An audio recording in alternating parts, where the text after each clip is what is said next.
बात करते हैं यहां पर वोट शेयर की, कितना वोट शेयर असम के लिए जा सकता है।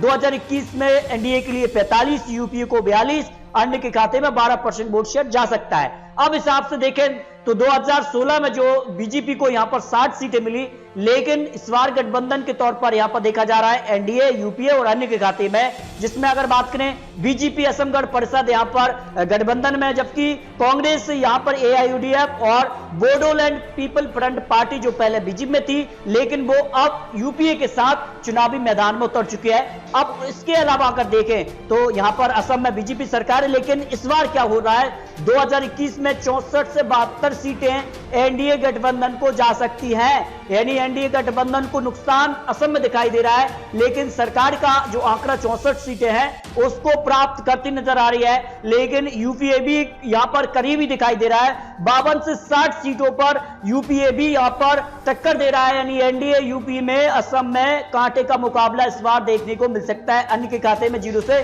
5 सीट जाने का अनुमान असम के लिए यहां पर सी वोटर ने जो नया सर्वे किया है उसमें यह जानकारी सामने आ रही है। अब देखिए बंगाल के लिए क्या कुछ हो सकता है, बंगाल के लिए काफी महत्वपूर्ण मुद्दा बन सकता है। और बंगाल के लिए अगर बात करें तो एआईएमआईएम का ध्रुवीकरण के लिए लोगों का मानना है कि 15% ये वोट शेयर का ध्रुवीकरण कर सकते हैं, इसका नुकसान टीएमसी को होगा और इसका फायदा बीजेपी को हो सकता है।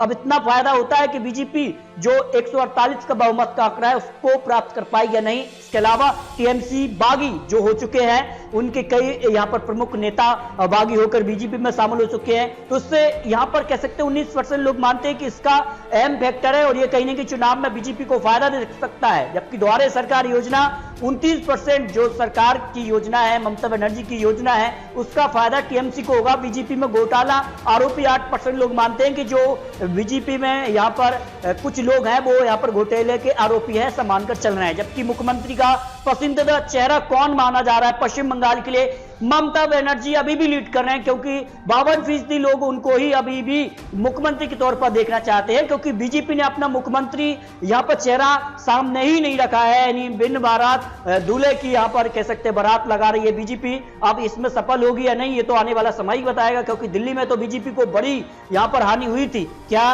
पश्चिम बंगाल में भी ये हानि होगी? क्योंकि अगर बीजेपी अपना मुख्यमंत्री चेहरा घोषित कर देती तो इससे कहीं ना कहीं जो बीजेपी की तस्वीर है वो साफ हो जाती और इसका फायदा बीजेपी को होता, ये एक्सपर्ट मानकर चल रहे हैं। जबकि दिलीप घोष को मुख्यमंत्री के तौर पर 27% दी, क्योंकि दिलीप घोष ही यहां पर पश्चिम बंगाल के लिए बीजेपी अध्यक्ष, उनको ही यहां पर ज्यादा पॉपुलरिटी दिख रही है। जबकि मुकुल रॉय के लिए 7% दी, अधीर रंजन के लिए 3% और शुभेंदु अधिकारी जो हाल ही में यहां पर टीएमसी छोड़ बीजेपी में शामिल हुए उनके लिए 2%, अन्य के खाते में 9%, यानी मुख्यमंत्री के तौर पर अन्य को देखना चाहते हैं।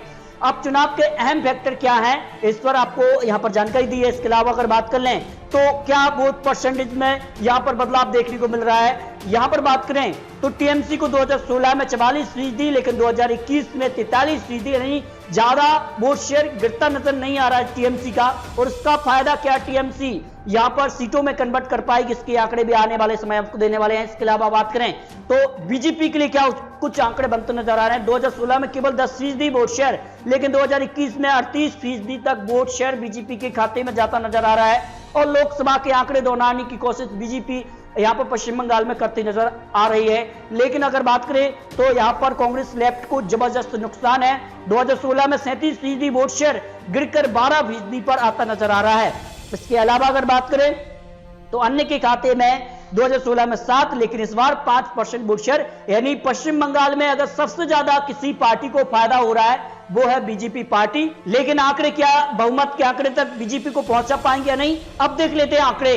देखिए यहां पर बात करें सी वोटर और सीएनएक्स ने एबीपी न्यूज के लिए जो है इससे पहले भी ओपिनियन पोल किए थे, और सी वोटर ने अगर बात करें 17 जनवरी को पहला ओपिनियन पोल किया था, उसमें अगर बात करें तो टीएमसी को 154 से 162 सीटें और 26 फरवरी को 148 से 164 सीटें और 15 मार्च को 150 से 166 सीटों का जादुई आंकड़ा यहां पर दिया है। यानी टीएमसी जो जादुई आंकड़ा है 148 का, उसको पार करती नजर आ रही है। जो नया सर्वे सी वोटर ने किया है 15 मार्च को, जो नया सर्वे आया सामने, बीजेपी 98 114 सीटें प्राप्त करती नजर आ रही है। इससे पहले 26 फरवरी को 92 से 108, लेकिन 17 जनवरी को 98 से 106, लेकिन 15 मार्च को बीजेपी का आंकड़ा बढ़ा है, ये सी वोटर ने भी माना है, लेकिन इतना नहीं बढ़ा है कि वो बहुमत के आंकड़े तक पहुंचे। लेकिन आने वाले समय में पीएम मोदी की भी कई रैलियां पश्चिम बंगाल में होनी है, जेपी नड्डा जी की भी होनी है, अमित शाह की भी कई बड़ी रैलियां होनी है, क्योंकि 8 चरणों में चुनाव है, काफी लंबे समय तक ये चुनाव चलेगा।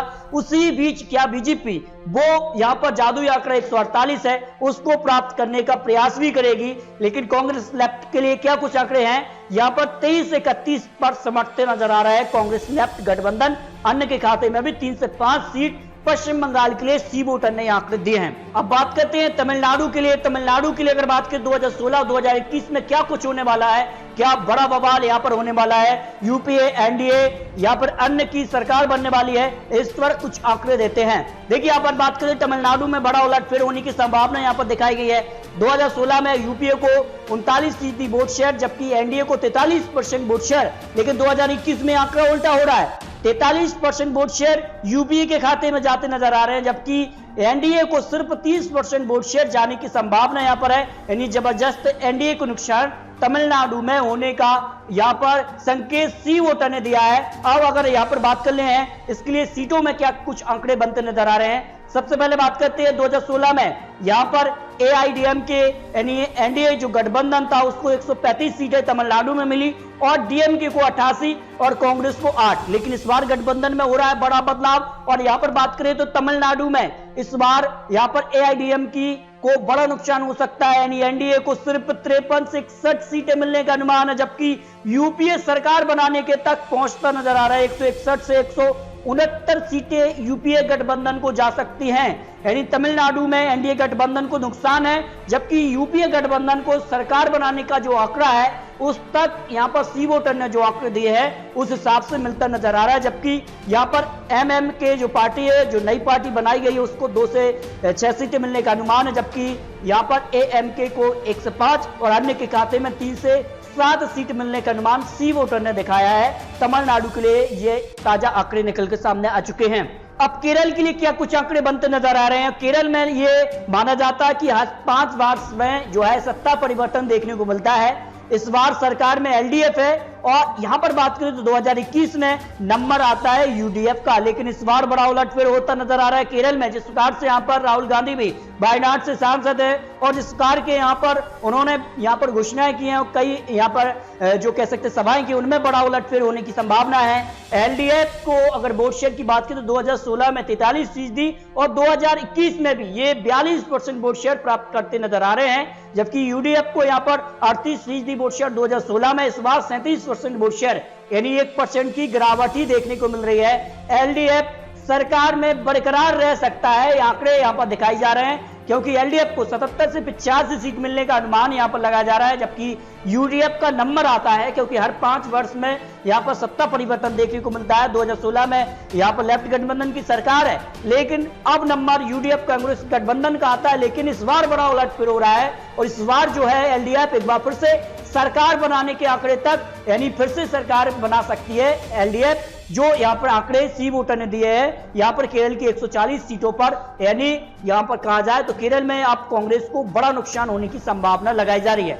जबकि पांडुचेरी की अगर बात करें तो 30 विधानसभा सीटें आती है और यूपीए को यहां पर भी नुकसान होने की संभावना लगाई जा रही है। यूपीए को 39% वोट शेयर 2016 में और 2021 में 40% वोट शेयर। एनडीए की बात करें तो एनडीए को 2016 में 30% वोट शेयर, लेकिन इस बार 45% वोट शेयर मिल सकता है, जबकि पांडुचेरी में लगातार यहां पर जो विभाजित रहा है और इस बार बड़ा उलटफेर हुआ और पांडुचेरी में कांग्रेस सरकार गिर गई। अब इसका नुकसान कितना हो सकता है, देखिए यूपीए को 10 से 14 सीटें इन 30 सीटों में जा सकती, जबकि एनडीए को 16 से 20 सीटें मिलने का अनुमान। यानी पांडुचेरी में एनडीए अपनी सरकार बना सकती है, जिस प्रकार का माहौल पांडुचेरी में बीजेपी ने बनाया है। अन्य के खाते में 0 से 1 सीट जाने की संभावना सी वोटर ने लगाई है।